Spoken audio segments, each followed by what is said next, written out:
आज बात करते हैं बायोमोलिक्यूल की। यार बायोमोलिक्यूल, बायो वालों को पढ़ाना तो सूरज को दिया दिखाने जैसा है। मतलब मैं क्या पढ़ा पाऊँगा आपको बायोमोलिक्यूल, क्योंकि आप लोग खुद बायोमोलिक्यूल में बहुत ही ज़्यादा पढ़े लिखे रहते हैं और आपके जो बायो के टीचर लोग रहते हैं वो आप लोगों को बहुत ही डिटेल में इसको पढ़ाते हैं। फिर भी मेरे एनसीईआरटी में टॉपिक है तो जितना है मैं उतना आपको पढ़ा देता हूँ। बायोमोलिक्यूल में हमको सबसे पहले पढ़ना है कार्बोहाइड्रेट। कार्बोहाइड्रेट क्या होता है? एक जनरल फार्मूला होता है CxH2O Y। अब आपने पढ़ा होगा CnH2n प्लस CnH2nOn, लेकिन वहाँ पर क्या होता है कि आप सब जगह पर O और C को बराबर कर दे रहे हैं, पर ऐसा होता नहीं है। जैसे देखिए ये दोनों के लिए तो XY सेम है, यहाँ पर C6H12O6 यहाँ बोल सकते हैं CnH2nOn, लेकिन यहाँ पर XY सेम नहीं है तो आप यहाँ नहीं बोल सकते। तो अब ये वाले जो कंपाउंड है वो कौन है? सुक्रोज है, माल्टोज है, लैक्टोज है, ये भी कार्बोहाइड्रेट है। ग्लूकोज है, फ्रक्टोज है, गैलेक्टोज है, ये भी कार्बोहाइड्रेट है। Classification of carbohydrate. कार्बोहाइड्रेट को 3 प्रकार से क्लासीफाई किया जा सकता है, 3 टाइप से। पहला मोनोसेकेराइड, दूसरा ओलिगोसेकेराइड, तीसरा polysaccharide. Monosaccharide only 1 unit which can not hydrolyse again, अकेला रहता है, इसको पानी में डालने पर कुछ नया प्रोडक्ट आपको नहीं मिलता, हाइड्रोलाइज नहीं होता, इसलिए बोला जाता है कि ये मोनोसेकेराइड है। इसी से मिलकर बाकी चीज़ें बनती हैं, पॉलीसेकेराइड, ओलिगोसेकेराइड। जैसे एग्जाम्पल लिया गया है, जैसे ये कौन है? ये आपका राइबोज है, ये वही ग्लूकोज, गैलेक्टोज, फ्रक्टोज, ये आपका डीऑक्सीराइबोज है। Oligosaccharide it hydrolyse to give 2 to 9, 2 से लेकर 9 मोनोसेकेराइड यूनिट देता है ये। अब 2 से 9 मोनोसेकेराइड यूनिट देता है। सारे एग्जाम्पल मुझे नहीं पता है, मुझे केवल ये 3 एग्जाम्पल पता है इसमें, मैं इन तीनों को ही बता देता हूँ। सुक्रोज को जब आपके घर में जो शुगर होता है उसको आप जब पानी में डालते हैं तो ग्लूकोज और क्या मिलता है? फ्रक्टोज। माल्टोज को जब आप, इसको ग्रेन शुगर भी बोला जाता है, ये ग्लूकोज दोनों ग्लूकोज मॉलिक्यूल देता है। लैक्टोज मिल्क शुगर है जो ग्लूकोज और गैलेक्टोज देता है। सुक्रोज को केन शुगर बोला जाता है जो ग्लूकोज और फ्रक्टोज देता है। तीसरा है polysaccharide that can be hydrolyse in many monosaccharide. इसके मोनोसेकेराइड लाखों में होते हैं, लेकिन अब आप बोलेंगे सर कुछ तो आइडिया दीजिए कि किससे ज़्यादा होगा। तो यार ओलिगोसेकेराइड से जो भी थोड़ा बड़ा हुआ वो क्या हो गया? मोनोसेकेराइड, पॉलीसेकेराइड हो गया। लेकिन मोर देन 9 वो ऐसा नहीं कि 10 या 11 मॉलिक्यूल का कोई मिलता है, वो मिलते हैं तो आपको लाखों मॉलिक्यूल, करोड़ों मॉलिक्यूल के मिलते हैं। तो वो जैसे सेलुलोज है, स्टार्च है, ग्लाइकोजन है। स्टार्च में 2 टाइप के होते हैं, एक एमाइलोज है, माइलोपेक्टिन, इनकी हम चर्चा करेंगे। फिलहाल तो मैंने एक आपको जनरल आइडिया दिया है। अब सबसे पहले बात करते हैं मोनोसेकेराइड की।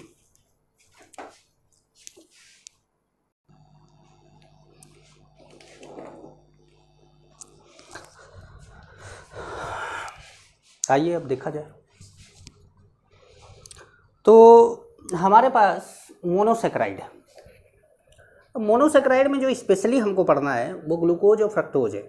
हमको डीएनए आरएनए उनके राइबोज और डीऑक्सीराइबोज से ज़्यादा मतलब नहीं है, क्योंकि वो जो पूरा पोर्शन है मैं समझा दूंगा आपको कि क्यों राइबोज की क्यों डीऑक्सीराइबोज बोला जाता है, लेकिन हमारे काम का नहीं है।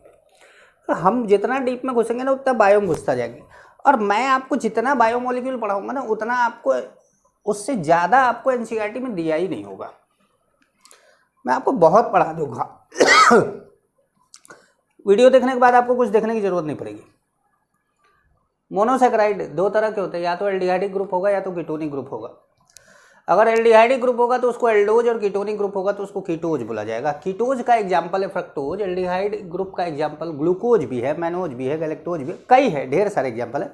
हमने एक एग्जाम्पल ले लिया है, ग्लूकोज। ग्लूकोज मैंने नंबरिंग करी है हर जगह पे, जहाँ पे ये बनाया है मैंने नंबरिंग करी है। एक जगह नहीं करी है, वहाँ भी कर देते हैं।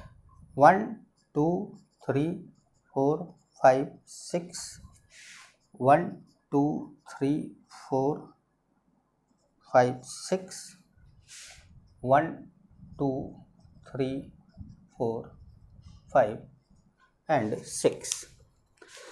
अब ग्लूकोज में देखिए ये मतलब 2 3 4 5 वाला जो कार्बन है वो कायरल है। कायरल है। अगर आप ऑप्टिकल आइसोमरिज्म याद नहीं आ रहा है तो एक बार देख कर तब इसको ट्राई करिएगा। कायरल है, अगर कायरल है तो नंबर ऑफ ऑप्टिकल आइसोमर क्या होता है 2 पावर 4, कितना हो गया 16। भाई कायरल सेंटर कितना है 1 2 3 4 16। इसके अंदर कायरल ये है ये है ये है, मतलब 3 कायरल है, 3 कायरल है तो इसका आइसोमर हो गया कितना ऑप्टिकल आइसोमर 8। ग्लूकोज में एल्डिहाइडिक ग्रुप है, फ्रक्टोज में कीटोनिक ग्रुप है, ये दोनों एक दूसरे के क्या है फंक्शनल आइसोमर। लेकिन डी ग्लूकोज, ग्लूकोज, मैनोज और galactose, glucose mannose and galactose, ये तीनों एक दूसरे के ऑप्टिकल आइसोमर हैं। ये तीनों आप बोल सकते हैं कि एक दूसरे के क्या है ऑप्टिकल आइसोमर है। और ऑप्टिकल आइसोमर में भी एक टर्म आ रहा है एपीमर, EPIMER। एपीमर क्या होता है, जब किसी भी कंपाउंड में एक से ज़्यादा कायरल कार्बन हो और ऐसे आप 2 कंपाउंड ले लें जिनका molecular formula same, structural formula same हो, बस कायरल जो जैसे 3 4 5 कायरल सेंटर हैं, इन कायरल सेंटर में से किसी एक कायरल सेंटर पे दोनों डिफरेंस हो, मतलब डिफरेंट हो, एक से ज़्यादा नहीं होना चाहिए, केवल एक जगह पर डिफरेंट हो तो उसको बोलते एपीमर। समझ पा रहे, ये एपीमर नहीं है क्योंकि ये तो फंक्शनल आइसोमर है। लेकिन मैंने यहाँ पर आपको ग्लूकोज का, मैनोज का, गैलेक्टोज का तीनों का स्ट्रक्चर बना दिया। समझाते देखिए, डी ग्लूकोज, अच्छा डी और एल कैसे पता करते हैं आप, जब ये कैपिटल डी कैपिटल एल जो है ना वो ओल्ड कन्वेंशन है, इससे आपका डेक्स्ट्रो रोटेटरी लीवो रोटेटरी से कोई लेना देना नहीं है। डेक्स्ट्रो का मतलब होता है स्मॉल डी या प्लस, और लीवो का मतलब होता है स्मॉल एल या minus. Capital D capital L old convention है, कार्बोहाइड्रेट के लिए दिया गया था, एमिनो एसिड के लिए दिया गया था, उसका ऑप्टिकल एक्टिविटी से कोई लेना देना नहीं है।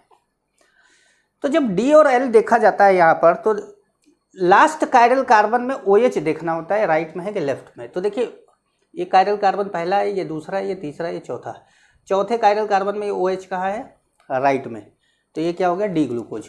वैसे ही देखिए यहाँ पर चौथा, ये जो 1 2 3 4 कार्बन नंबर तो 5 है, लेकिन कायरल सेंटर 4th है।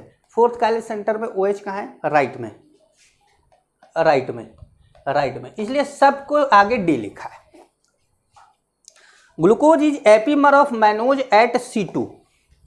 अब दूसरे कार्बन पे देखिए, तो दूसरे कार्बन पे दोनों की कॉन्फ़िगरेशन अलग अलग है, इसका OH राइट साइड में, इसका OH लेफ्ट साइड में, बाकी सब सेम है, एक जगह पे डिफरेंस हो गया, इसलिए ये एक दूसरे के एपीमर हो गए।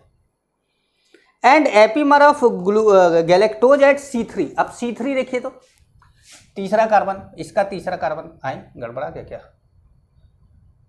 अच्छा C4 पे है यार,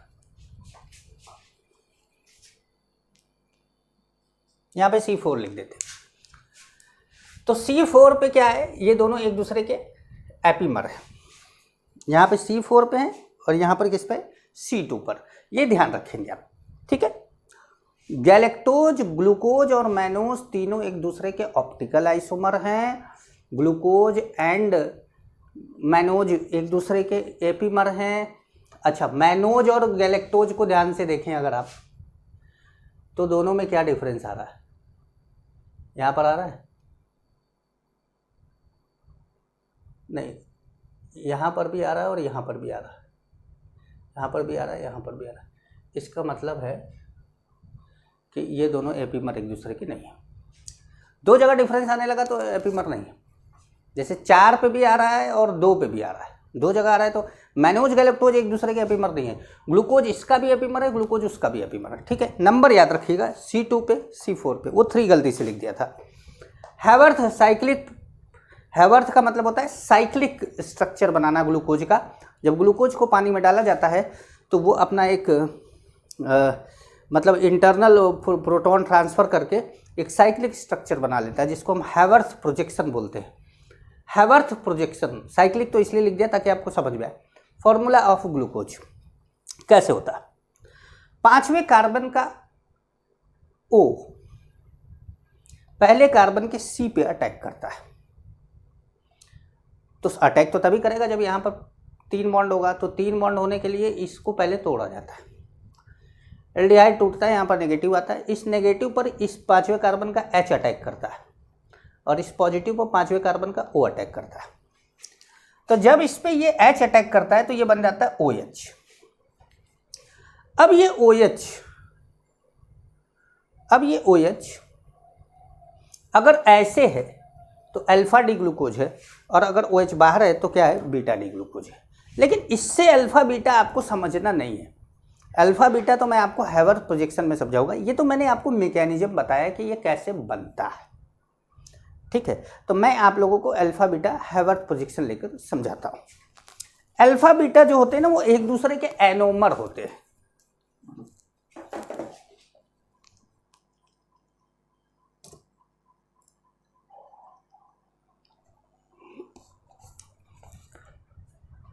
देखिए अब बात करते हैं हैवर्थ प्रोजेक्शन की। जैसा मैंने आपको बोला था, ये है बीटा डी ग्लूकोज, ये अल्फा डी ग्लूकोज। क्या करना है आपको कि पहला कार्बन देखना है, पहले कार्बन पे OH और H लगा होगा, इस कार्बन पे भी OH H लगा होगा, लेकिन ध्यान से समझेंगे तो ऊपर जिधर CH2OH लगा होगा उस तरफ चौथा होगा, और जिधर नहीं लगा होगा उधर पहला होगा, ठीक है।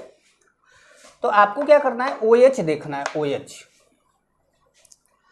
अगर OH, जैसे मैंने याद किया था जब मैं स्कूल में पढ़ता था, तो मैंने याद किया था OH बिलो होगा तो बीटा होगा, बिलो बीटा।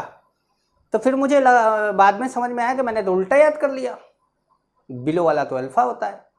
फिर मैंने याद किया इसको कि बिलो बीटा नहीं होता, तो आप भी ऐसे याद कर लीजिए, बिलो बीटा नहीं होता, मतलब ये बीटा नहीं है, कौन है, अल्फा है। तो और ये बिलो नहीं है तो ये क्या है, बीटा है। जैसे जैसे जैसे याद कर लीजिए, OH ऊपर है तो बीटा है, OH नीचे है तो अल्फा है। यही बात यहाँ पे लिखी गई है, ठीक है। The Haworth projection of glucose, mannose, galactose are known as pyranose ring. 6 member की रिंग जब भी बनेगी तो उसको बोला जाएगा हैवर्थ प्रोजेक्शन में। जब भी 6 मेंबर की रिंग बनेगी तो ध्यान रखिएगा कि 6 मेंबर में 5 मेंबर तो कार्बन होंगे और 1 मेंबर ऑक्सीजन होगा, और ये 6 मेंबर की रिंग को पायरिनोज रिंग बोला जाता है। फ्रक्टोज में यही 5 मेंबर की रिंग बनती है, जिसमें 4 कार्बन होता है और 1 ऑक्सीजन होता है, और बाकी के 2 कार्बन इसके बाहर लगे होते हैं। जैसा कि आप देख रहे हैं CH2OH दोनों बाहर लगे हुए हैं। अब यहाँ पर भी क्या करना है कि यहाँ पर जैसे आपने पहले कार्बन पे देखा था, यहाँ पर दूसरे कार्बन पे देखना। OH नीचे है अल्फा होगा, OH ऊपर है बीटा होगा। OH CH2OH नहीं, OH। The Haworth projection of fructose is known as furanose, क्योंकि इसके पास 5 मेंबर की रिंग है। The first carbon of pyranose ring and second carbon of furanose ring are hemiacetal. Hemiacetal क्या होता है कि एक ऐसा अरेंजमेंट जिसमें कार्बन एक OR लगा हो और एक OH लगा हो, इसको बोलते हैं हेमी एसिटल। तो अगर आप यहाँ पे देखें इस कार्बन पे, तो यहाँ पे देखिए OR लगा है और यहाँ पर OH लगा है। यहाँ पे देखिए इस कार्बन पे, यहाँ पे OR लगा है और यहाँ पर OH लगा है। तो ये दोनों ही, ये दूसरे कार्बन पे हेमी एसिटल है, वो पहले कार्बन पे हेमी एसिटल है। अच्छा, ग्लूकोज एंड फ्रक्टोज दोनों ही हेमी एसिटल ग्रुप होने के कारण, चाहे देखिए हेमी एसिटल ग्रुप होगा तो टॉलरेंट रिएजेंट से टेस्ट देगा, Fehling solution and Benedict solution सबसे क्या देता है, टेस्ट देता है due to hemiacetal carbon. इस बात का आपको ध्यान रखना है, इंपॉर्टेंट नोट्स है, लिखते जाइएगा, सब लिखिएगा। अब देखिए ग्लूकोज एंड फ्रक्टोज दोनों ही वाटर सॉल्युबल होते हैं, पार्शली सॉल्युबल होते हैं अल्कोहल में। जैसे आपको लगे कि अल्कोहल हम ले रहे हैं पर सर बड़ा कड़वा लग रहा है, और आप सोचे कि सर ग्लूकोज भी ला दे तो थोड़ा आसान हो जाएगा लेना, लेकिन ग्लूकोज पार्शली सॉल्युबल होता है, ऊपर तैरने लगे तो फायदा नहीं होगा। अच्छा, और ईथर में तो इनसॉल्युबल होता है। केमिकल प्रॉपर्टी ऑफ ग्लूकोज, बात ग्लूकोज हेडिंग डालिए, लेकिन बात फ्रक्टोज की भी करते रहेंगे। देखिए oxidation with bromine water, Br2 और H2O, Br2 एंड H2O दोनों को मिला दिया जाता है तो ब्रोमीन वाटर बोलते हैं। ब्रोमीन वाटर के साथ अगर जब ग्लूकोज की ऑक्सीडेशन कराते हैं तो एक CHO ग्रुप को वो COOH ग्रुप में चेंज कर देता है, जिसका नाम है ग्लूकोनिक एसिड। इस कंपाउंड का नाम है gluconic acid. Oxidation by concentrated HNO3, जब आप कंसंट्रेटेड HNO3 से इसकी ऑक्सीडेशन कराते हैं तो ये दोनों टर्मिनल के कार्बन को COOH में चेंज कर देता है, इसको भी और इसको भी, और इसको बोलते हैं सैकेरिक एसिड। अच्छा, कुछ किताबों में इसको ग्लूकेरिक एसिड भी दिया जाता है, NCERT ने इसको सैकेरिक एसिड दिया, इसलिए मैंने सैकेरिक लिख दिया। Fructose on oxidation bye HNO3, जब कंसंट्रेटेड HNO3 से फ्रक्टोज को ऑक्सीडाइज कराते हैं इसी तरीके से, तो वो क्या करता है कि इसको दो पार्ट यहाँ से तोड़ देता है, दो पार्ट में तोड़ देता है। ये 4 कार्बन की एक ये बनती है और 2 कार्बन का ये बनता है। तो जो 4 कार्बन का कंपाउंड है उसका नाम है टार्टरिक एसिड, आप ऑप्टिकल आइसोमरिज्म में पढ़े हैं इसको, और इसका नाम है ग्लूकोलिक, LIC है, ग्लूकोलिक एसिड। याद करने की कोशिश करिएगा इसको।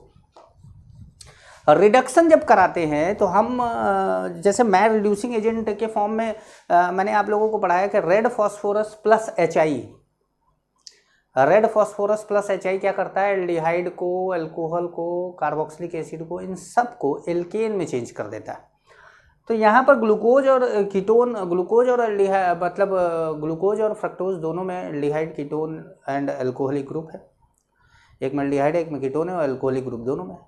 तो क्या करता है कि इस सब को एल्केन में चेंज कर देता है। 6 मेंबर की चेन है, 6 मेंबर की चेन बना देता है एन हेक्सेन। लेकिन NCERT ये लिखता है कि फास्फोरस की जरूरत नहीं है, केवल HI ही एल्डिहाइड को, अल्कोहल को, कीटोन को, कार्बोक्सिलिक एसिड को एल्केन में चेंज कर सकता है। तो इस बात का ध्यान रखिएगा। जो बच्चे रेड फॉस्फोरस HI याद कर लिए हैं उनके लिए मैं बता दूं कि केवल HI दिया हो तो भी यही काम आपको करना है। तो ब्रैकेट में मैंने NCERT इसलिए लिखा है ताकि आपको ये याद रहे कि ये NCERT में दिया गया है। ठीक है, थोड़ी आगे बढ़ते हैं, कुछ और रिएक्शन है इसमें।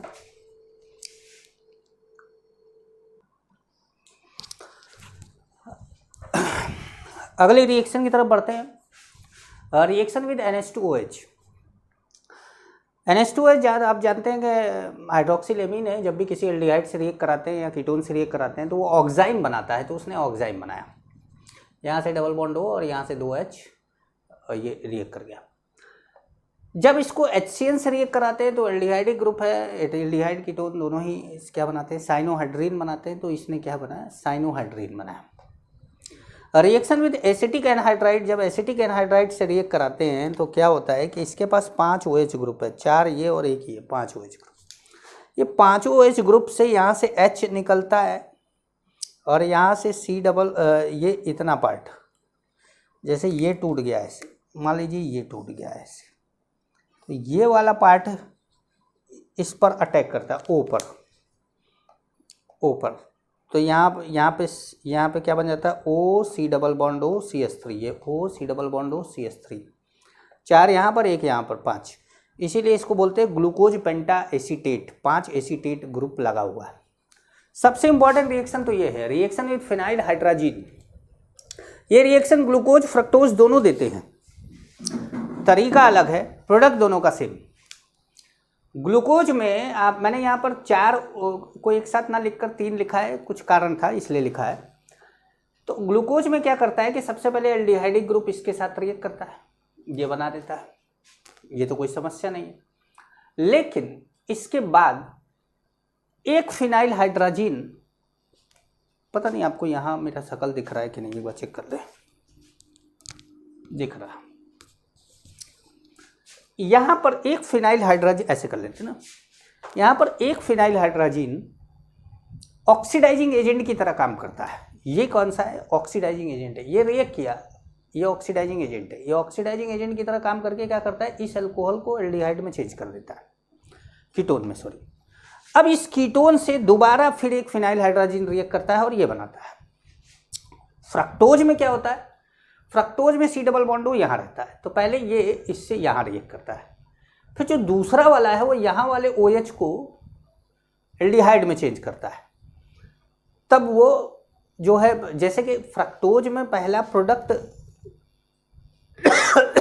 यहाँ पे बनता है, ये OH रहता है, और ग्लूकोज में पहला प्रोडक्ट यहाँ रहता है, ये OH रहता है, समझ गए। अब दोनों ही, चाहे वो ग्लूकोज हो चाहे फ्रक्टोज हो, लास्ट में ग्लूकोसाजोन या ओसाजोन बनाते हैं, जिसका नाम है ग्लूकोसाजोन या ओसाजोन कहते हैं इसको। ये बात का ध्यान रखिएगा कि दोनों ही फ्रक्टोज ग्लूकोज दोनों फिनाइल हाइड्रोजन से रिएक्ट करते हैं। Out of 3 molecule of phenyl hydrogen 1 molecule work as an oxidising agent. केवल 2 मॉलिक्यूल आपको दिखता है कि यार रिएक्ट तो 2 ही किया है। जब आपको फिनाइल हाइड्रोजन बताता है, देता है रिएक्शन, तो प्रोडक्ट मान लीजिए आपको याद है, मान लीजिए आपको प्रोडक्ट याद है, तो आप सोचेंगे कि प्रोडक्ट याद है यार, उसमें 2 दिखता है, इसका मतलब 2 होता है। नहीं, एक तीसरा है जो काम करके निकल जाता है, उसका नाम, मतलब उसका काम है ऑक्सीडाइजिंग एजेंट की तरह वर्क करना, ऑक्सीडाइजिंग प्रॉपर्टी होती है उसकी। ग्लूकोज फ्रक्टोज दोनों को ऑक्सीडाइज वो करता है।